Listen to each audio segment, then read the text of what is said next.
우리 영이 더욱더 강건케 하시며 하나님의 기쁨 되는 삶이 되게 하여 주시옵소서. 육신 약한 자들 있습니까? 피 묻은 손으로 안수하여 주시어 머리끝에서 발끝까지 모든 질병의 근원들이 치유되게 하시고 회복되는 역사가 있게 하여 주시옵소서.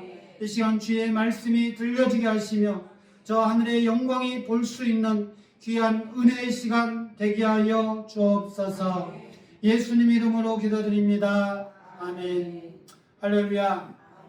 여러분들 하나님과 동행하시길 바랍니다. 임마누엘, 바로 우리와 함께 하시기 위하여 2000년 전 하나님이 친히 이 땅에 오셨습니다. 우리가 이 예수님을 믿는다라는 것은 이분과 함께 삶을 살아가는 겁니다. 우리가 그리스도인으로 부름을 받은 것은 어떤 남들이 쉬는 이 주일날 나 혼자 예배당에 나와서 예배를 드리는 이 정도의 수준이 아니라 이 우리가 그리스도인이라는 것은 참으로 크고 놀라운 비밀입니다. 그것은 바로 천지의 주인 되시는 하나님과 함께하며 살아간다라는 거죠. 그래서 오늘 이 본문 말씀을 통해서 우리가 하나님과 함께하는 삶이 무엇인가, 또 하나님과 함께하기 위해서 어떤 삶을 살아가야 되는가를 살펴보려고 합니다. 오늘 말씀은 남유다의 왕 아하스 왕이 등장을 합니다. 아하스 왕이 누구인가? 우리가 잘 아는 히스기야의 아버지입니다. 히스기야는 하나님을 잘 섬겼지만 그의 아버지 아하스는 그러지 못했습니다.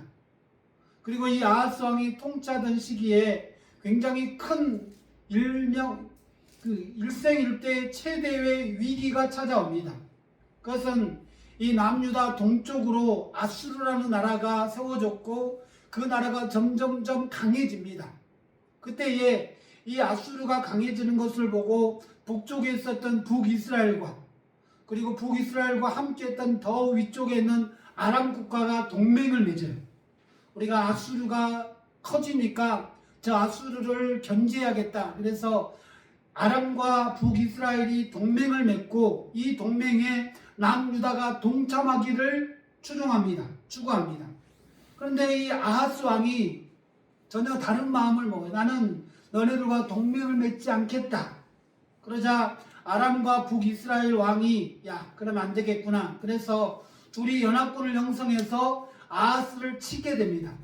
그러면서 아하스를 치고 자신들이 원하는 함께 동맹을 맺을 수 있는 이를 왕으로 세우려고 그들이 연합군을 형성해서 진격해 내려오는 상황이었어요. 얼마나 위기의 상황입니까? 자, 이러한 상황에서 7장 2절에 보면 왕의 마음과 그의 백성의 마음이 숲이 바람에 흔들림같이 흔들렸더라. 이렇게 묘사합니다. 숲이 바람에 흔들림같이 왕의 마음과 백성의 마음이 흔들렸다는 거예요. 그러니까 이게 최대의 위기입니다. 이런 위기 가운데 아하스 왕이 두려워할 때에 하나님은 이사야 선지자를 아하스에게 보내게 돼요. 그리고 4절에 이렇게 말씀합니다. 두려워 말며 낙심하지 말라.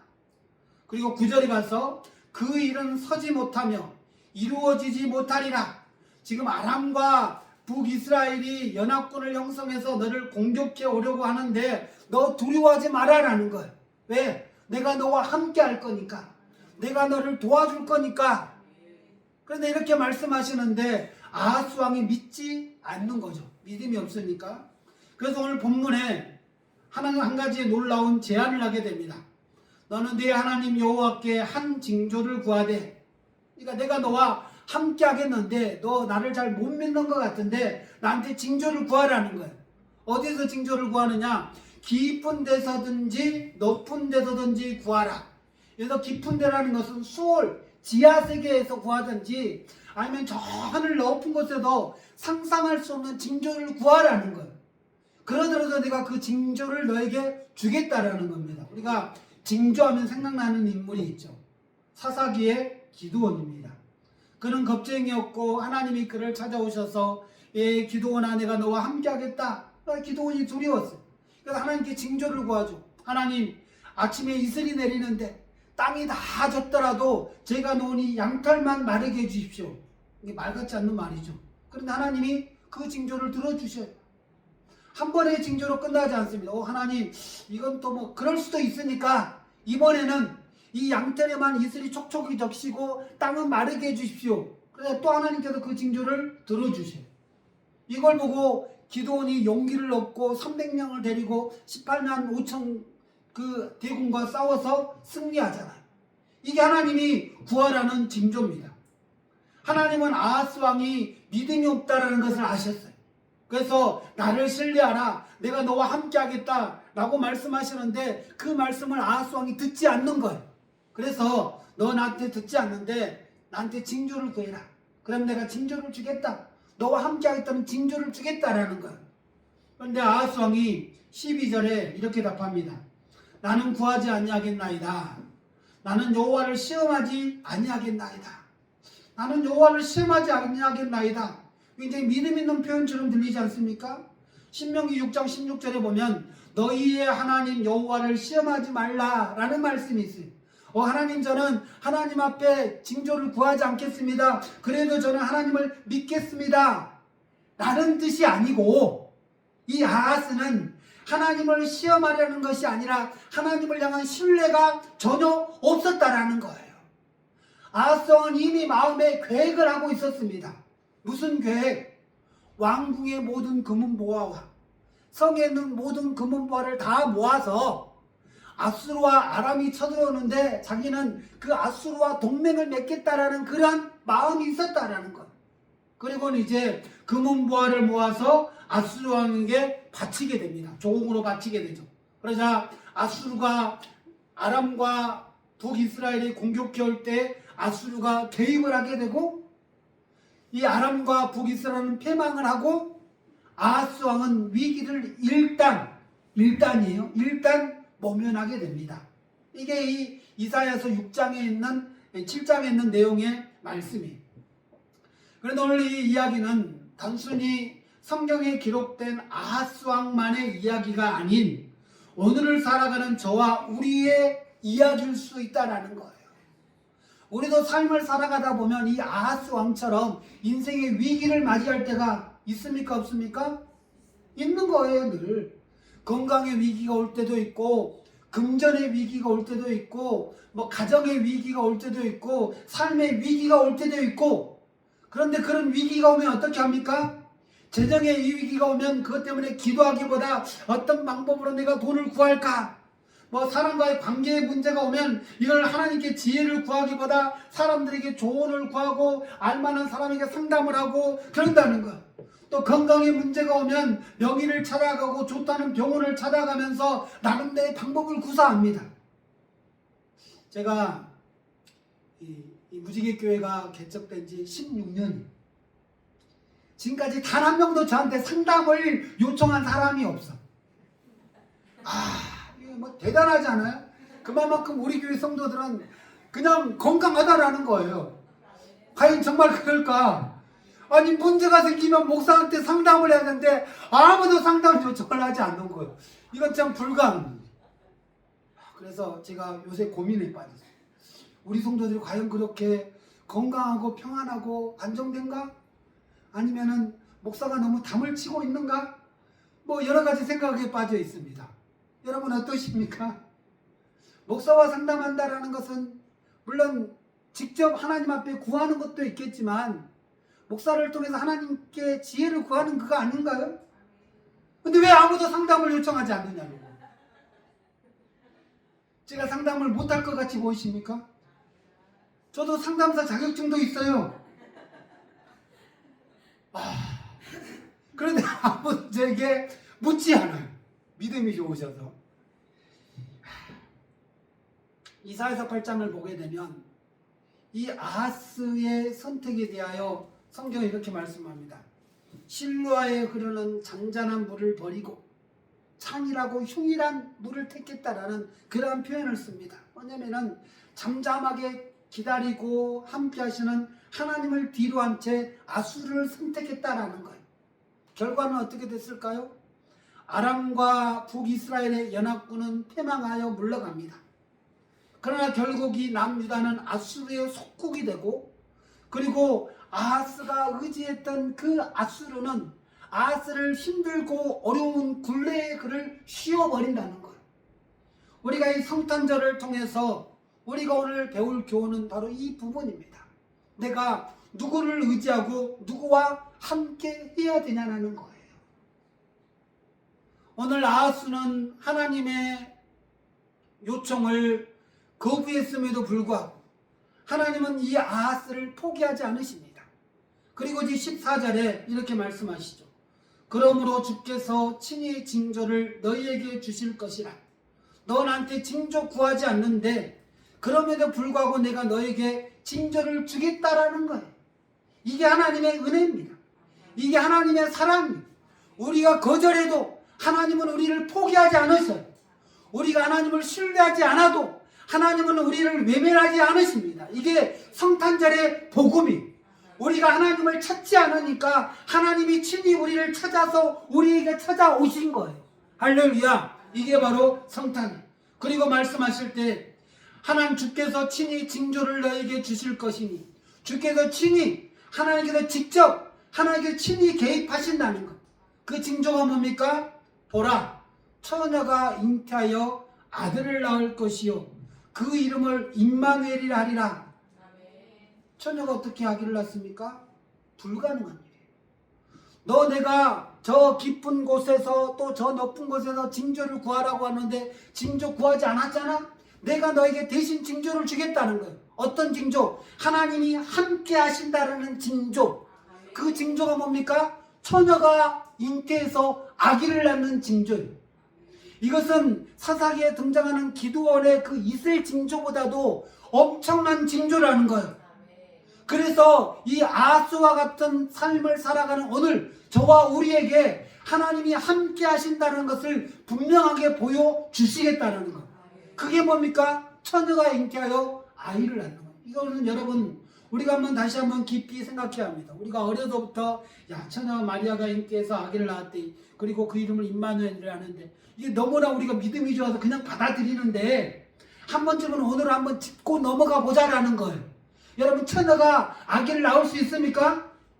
물론 우스갯말로 처녀가 임신을 해도 다 이유가 있고 공동묘지에서 당신들 왜 죽었냐라고 물어보면 다 이유가 있는 것처럼 이유가 있겠지만 마리아는 사실 이유가 없는 거예요. 그는 정숙하고 거룩하고 하나님을 신뢰했던 여인이에요. 그는 남자를 몰랐던 여인입니다. 천사가 그에게 마리아야 네가 잉태하여 아이를 낳을 것이다 라고 말할 때 마리아가 뭐라고 말합니까? 나는 남자를 모르는데. 여기서 모른다는 것은 남자와 접촉이 없다라는 거예요. 뭐 지금처럼 결혼 전에 손도 잡고 입도 맞추고 그냥 다 맞추는 게 아니라 남자를 모르는 마리아. 이건 하늘의 질서가 무너지는 일이에요. 그러니까 이 징조는 뭐 그런 일이 있으면은 이게 우리의 삶이 정말 막 난리가 날 거니까 마치 서쪽에서 해가 떠서 동쪽으로 지는 것 같은 창조의 질서가 거스르는 일이 이 여자가 잉태하여 아이를 낳는 일이에요. 우리가 믿음이 좋아서 그냥 너무 쉽게 받아들이는데 여러분 서쪽에서 해가 떠서 동쪽으로 졌다. 그럼 어떤 일이 일어나겠습니까? 난리가 나는 거예요. 진짜로 난리가 나는 거예요. 그런 일이 있을 수가 없어요. 마찬가지로 처녀가 잉태하여 아이를 낳는다. 이건 있을 수 없는 일입니다. 그런데 어떻게 이 있을 수 없는 일을 이루어 주십니까? 이걸 통해서 하나님이 말씀하세요. 있을 수 없는 일이 일어난 것처럼 있을 수 없는 일, 하나님이 너희와 함께한다. 우리와 함께 하시겠다라는 것을 보여주기 위해서 있을 수 없는 일을 보여주신 거예요. 그리고는 마태복음 1장 18절로 25절에 마리아가 약혼한 상태에서 성령으로 잉태하고 그가 아이를 낳게 됩니다. 처녀가 아이를 낳을 것이니 그의 이름을 임마누엘이라 하리라 라고 말씀하셨어요. 이것이 징조예요. 하나님이 친히 우리와 함께 하시겠다는 징조예요. 이 임마누엘 되시는 예수님께서 어디 오셨습니까? 화려하고 아름다운 왕궁에 태어나지 않으셨어요. 낮고 천한 마구간에 태어나셨습니다. 여러분 그 아름다운 궁전에서 태어났다라면 우리 같은 천민들, 서민들은 어떻게 그 주님을 만날 수 있겠습니까? 그래서 주님은 높고 높은 그 보좌에서 내려오셔서 화려한 궁중이 아닌 마구간에서 태어나셨어요. 그리고 말씀하시기를 아들을 낳으리니 이름을 예수라 하라. 그가 자기 백성을 그들의 죄에서 구원할 자이심이라 라고 말씀하시면서 친히 우리를 찾아오신 거예요. 아하스는 북이스라엘과 아람의 침공 앞에 두려웠습니다. 어쩌면 그에게 필요한 것은 무엇보다도 하나님이 함께 하신다라는 확신이었어요. 오늘 우리도 마찬가지 아닙니까? 질병이 찾아오고 실직이 찾아오고 경제의 어려움이 찾아오고 관계가 파탄이 나고 내 정체성에 혼란이 오고 부부간의 위기가 찾아오고 가정의 위기가 찾아올 때에 우리에게 필요한 게 뭡니까? 임마누엘이 하나님이 나와 함께 하신다라는 이 믿음이 우리에게 절대적으로 필요한 것입니다. 예수님이 이 땅에 오셔서 우리를 모든 위기 가운데 우리를 보호하시고 우리를 구원해 주시고 십자가에 못 박혀 죽으시고 다시 부활 승천하시면서 마태복음 28장 20절에 뭐라고 말씀하십니까? 보라, 내가 세상 끝날까지 너희와 함께 하겠다라는 거예요. 우리는 이 성탄절을 통해서 우리의 왕으로 오신 그 예수님만 참여하는 거고 찬양하는 것이 아니라 다시 한번 내 임마누엘의 신앙을 회복해야 되는 거예요. 여러분, 우리는 세상에서 세상 사람들과는 다른 존재, 세상 사람들은 자기의 힘으로 세상을 살아가는 사람들이, 자신의 지혜로 자신의 능력으로 세상 사람들은 그렇게 살아가는 사람들이, 그럼 우리는 그 사람들과는 달라. 뭐가 다릅니까? 우리는 우리의 능력으로 우리의 지혜로 우리의 재능으로 세상을 살아가는 사람들이 아닙니다. 우리는 하나님과 함께하는 사람이에요. 하나님과 함께한다는 건 뭡니까? 하나님의 능력으로 살아가는 거예요. 하나님의 지혜로 하나님의 지식으로 살아가는 사람들이라는 거예요.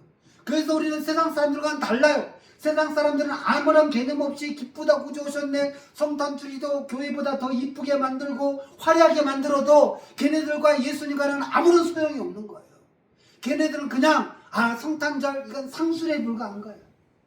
그러나 우리는 이 성탄절에 다시 한번 내 신앙을 회복해야 돼요. 여러분, 정말 세상을 살아가면서 임마누엘 하나님과 함께 하십니까? 나를 돌아봐야 돼요. 어쩌면 아하스 왕처럼 눈에 보이지 않는 하나님을 뒤로하고 눈에 보이는 세상의 힘을 의지하려고 노예 근성처럼 거기에 밀착되어서 거기에 들러붙어서 살아간다라면 잠시 잠깐 나를 도와줄 수 있을 겁니다.